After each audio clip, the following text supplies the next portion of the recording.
समर्थांचे मनाचे श्लोक हे अतिशय लोकप्रिय झालेले वाङ्मय आहे.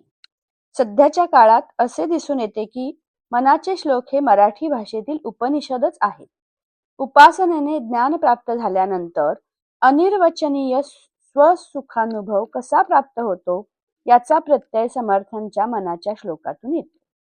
मनाच्या श्लोकांप्रमाणे आचरण केल्यास ज्ञान, वैराग्य व सामर्थ्य प्राप्त होते अशी ग्वाही समर्थ देतात. शरीर, बुद्धी व मन यांचा समतोल विकास म्हणजे शिक्षण, असे स्वामी विवेकानंद यांनी म्हटले आहे.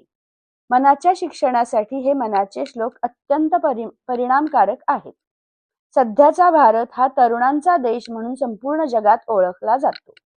समर्थ भारताच्या निर्मितीसाठी संस्कारक्षम वयातील मुले मनाने खंबीर, शरीराने कणखर व देशाप्रती समर्पित असणे आवश्यक आहे.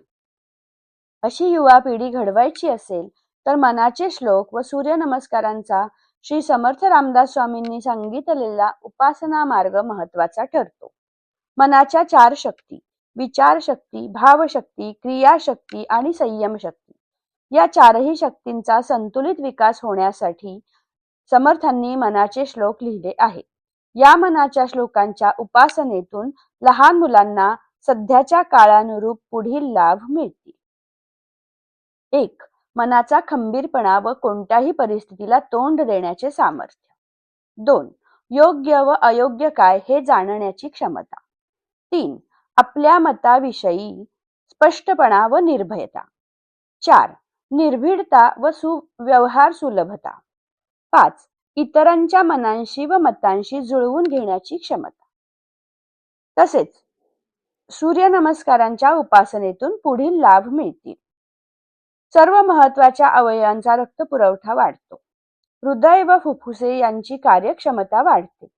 बाहू व कंबर यांचे स्नायू बळकट होतात. पाठीचा मणका व कंबर लवचिक होते. पोटाजवळची चरबी वितळून वजन कमी होण्यास मदत होते. पचनक्रिया सुधारते. मनाची एकाग्रता वाढते.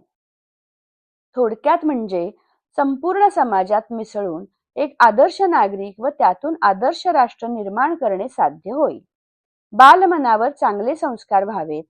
तरुणांनी ज्ञानी आणि सामर्थ्यवान होऊन संयम पाळण्यास शिकावे व वृद्धांना समाधान व शांती मिळवावी, या मनाच्या श्लोकांचा उद्देश आहे.